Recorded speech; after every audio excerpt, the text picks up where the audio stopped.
Hello, guys.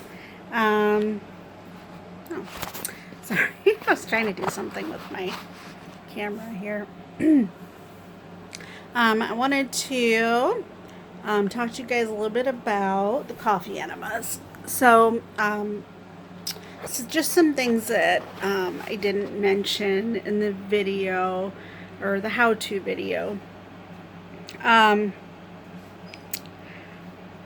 First of all, if you are sensitive to caffeine, because some people are very sensitive to caffeine. I'm not typically anyway, but some people are.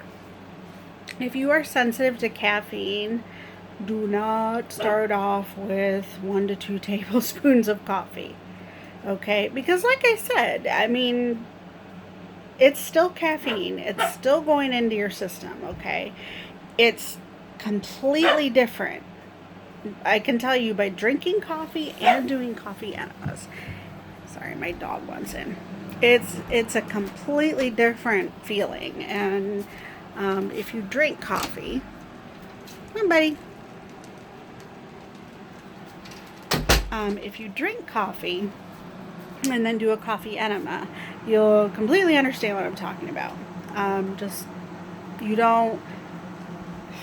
I don't know. It's really hard to describe. It's something that you'd have to experience for yourself. But some people that are sensitive to caffeine, it's like I told you guys to, that you might want to do it at night. If you are sensitive to caffeine, don't do it at night, because there's a possibility that it will keep you awake all night. And I don't want that to happen to you guys. And I'm sure you don't want that to happen to you guys. And I don't want you guys to come looking for me and beating me up because coffee enema kept you up all night. But if you're like really sensitive to coffee, you may want to keep it at just a teaspoon. Same amount of water, 4 cups of water, but you may want to keep it to just that 1 teaspoon.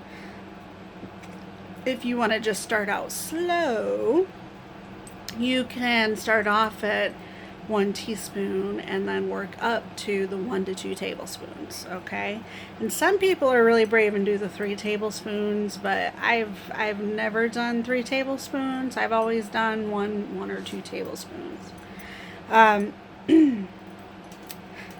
Another thing is when you have SIRS, you dehydrate very easily.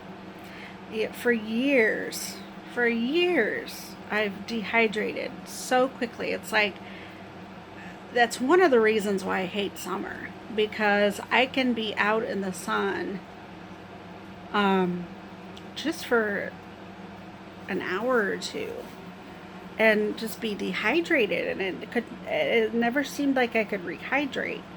I know why now that I know that I have SIRS. And I know that the water that I do drink is not being absorbed into my cells. It's being packed away into my kidneys, which then it just slowly leaks into my bladder, which my bladder becomes overactive, and I literally pee all the time. Okay, so one thing that can happen there is you can lose quite a bit of electrolytes if you're not careful. So if you plan on doing coffee enemas, one thing you want to do is remineralize before you start doing this, which I've been remineralizing for a while, just because I knew that was a necessary component to detoxing. So how do you remineralize? Number one, you need to get yourself a good magnesium supplement. I recommend magnesium glycinate.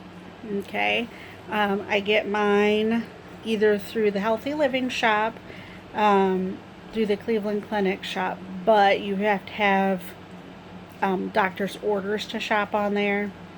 So, but Amazon normally sells the pure encapsulation supplements, so you can get and then they're the same price as the Healthy Living Shop. So unless you're going to the Cleveland Clinic for anything and have basically a doctor's orders, you're not able to do the Healthy Living Shop. So just go on Amazon, look for pure encapsulation magnesium glycinate. Okay, I believe they're 200 milligrams. I would probably recommend 400 milligrams if you're going to start coffee enemas. And then, of course, you lose sodium and sugar as well. Do not just use regular salt.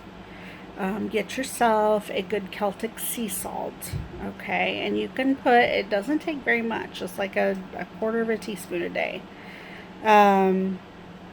So just put like a quarter of a teaspoon, not a day, quarter of a teaspoon per liter of water. Okay, so which is about 33 ounces of water. So, and Celtic sea salt is really, really strong. It's a really, really strong salt flavor. So you will taste some of the salt. But what I want you to add to that as well is some raw organic sugar, okay, because you lose sugar as well with electrolytes. And so get some raw organic sugar and put about a half a teaspoon of raw organic sugar in your water as well. I would do this right before your coffee enema, and I would do it right after as well. And then with the Celtic sea salt, just if you're detoxing in general, you have to remineralize before you start detoxing, because your liver won't be able to handle all the toxins coming through it. So that's something that you're going to have to do regardless if you begin a detox program. Not all doctors will tell you that. Even not all functional medicine specialists or integrative specialists will tell you that. But I'm telling you that that you have to remineralize before you start a detox program. I would say a good month before you start detoxing. And if you can do it longer than that, that's even better. But those minerals help with the detoxification process. And if you are undernourished in those minerals, your liver just can't handle all the toxicity. It's going to have to filter through, and the detox may not work or may not work as effectively.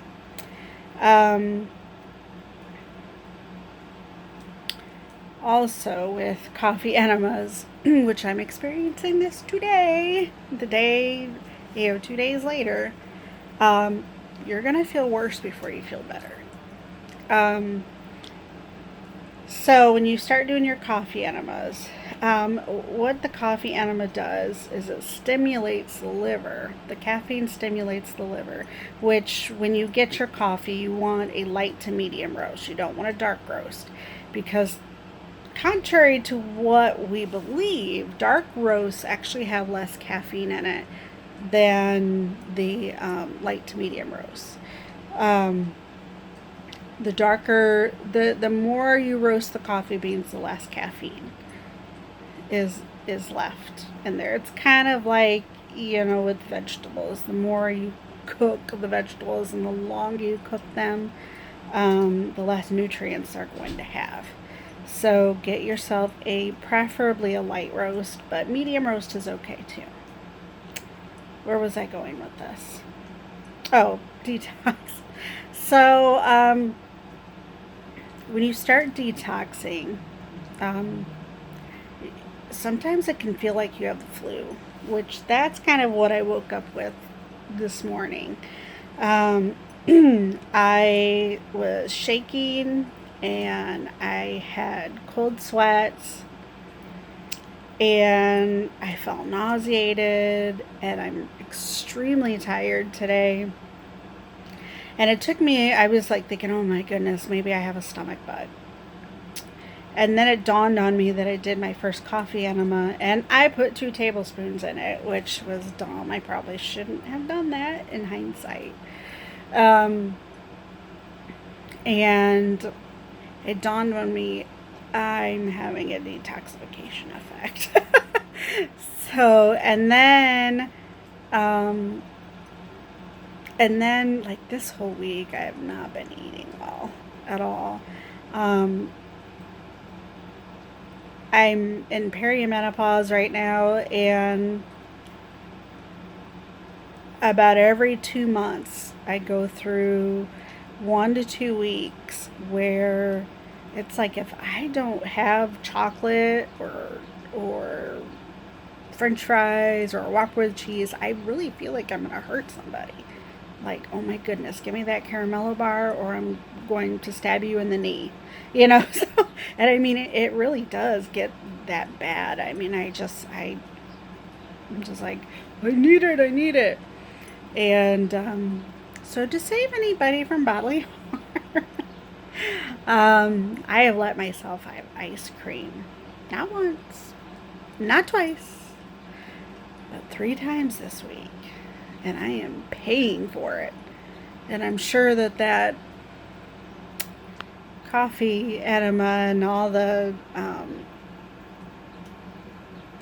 the junk my liver dumped into my colon probably did not help. And I'm getting ready to do another coffee enema today. I'm gonna try to do one every other day, especially since I know how sick I am right now. So I ran out of my raw sugar, so I need to go get some more of that. Um, So, yeah, make sure you're remineralizing and then completely expect to feel, the less coffee you use, probably the lesser effects. So, if you've never done a coffee enema before, or if you're like me and you haven't done one for like a year and a half, I don't know how long it's been, a year at least. Um, don't be a dummy like me and put 2 tablespoons and just do a teaspoon every week. Just add more. Do 2 teaspoons, then a tablespoon. Some people cap off at a tablespoon. Some people never go past a tablespoon. Which, when I did them like a year ago, I never went past the tablespoon. So that's completely up to you. You know your body better than I do, and you know whether you're caffeine sensitive or not. Okay, if you drink, unless you've never drank a cup of tea or a cup of coffee or a can of pop before, then you may not know. But if you've drank coffee before, and like my mom, she gets like super jittery anytime she drinks coffee. She's very sensitive to caffeine. So I would probably even start her off with maybe a half a teaspoon to start off with. It's like the amount of coffee is not going to necessarily not have any effect. I mean, it's still coffee, it's still caffeine, it's still in your colon, and it's still going to stimulate the liver to dump its toxins into the colon. That way you can express it. Also, with your first detox or your first coffee enema, you're probably going to look into the toilet and go, oh, where's all these creepy crawlies Amy was talking about? You're not going to see that right away. Okay, it's going to take a while. I would say I was only doing 1 coffee enema a week at the time. I would say it was probably a month before I started seeing weird stuff. I remember I saw what looked like my colon. Oh, it looked like my colon, which now I know what it is. I know it was biofilm, which that biofilm is bad stuff. It keeps nutrients from getting into your system. It keeps you from detoxifying completely. So if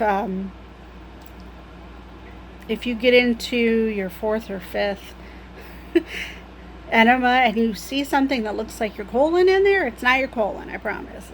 It's not your colon. It's biofilm. Okay, it's this toxic film that develops in your colon, and it's good to get rid of that. Another thing that would get rid of that is a vitamin C flush. I've never done one of those. Tessa has from Enliven Wellness. I don't know if I would want to do one of those. Those do not sound pleasant whatsoever. She talks about the wonderful benefits of it, and what it is you take extremely high amounts of vitamin C. And I believe you're fasting while you do this. You take very high amounts of vitamin C, and it will flush a bunch of garbage out. So I'm not going to say I recommend those. I've never done them. I haven't done enough research on them. So, but if you want to look up Enliven Wellness on YouTube and watch the video that Tessa has for that, go right ahead and kind of listen. And I don't remember if she's got her protocol on there for that or not. But Tessa is studying to be a functional medicine specialist, and she will do free 30-minute consultations with you. Okay, your first consultation with her is completely free. Okay, so if you want to see a functional medicine specialist, and I mean, she lives in Colorado, so you wouldn't be able to talk to her face to face. But I'm sure you could FaceTime her, talk to her on the phone, whatnot. And I'm not going to remember her last name. Her first name's Tessa. It's Enliven Wellness on YouTube. But like I said, she can use vulgar language from time to time. So just be aware of that. But she's very knowledgeable. But that would be an option to see a functional medicine specialist instead of going to the Cleveland Clinic. I don't know what her prices are. That's something you'd have to talk to her about. But I do know your first session is absolutely free, and I believe it's a 30-minute session. So it's, can't lose anything if it's free, at all. So give her a buzz, and hey, just talk to her. Just talk to her, see what she has to offer to you, and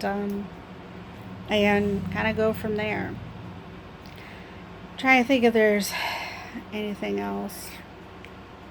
I really need to start writing notes down before I start doing these videos. That way I'm just not rambling on and on and on like I am now. So, remineralize. Okay, that's number one before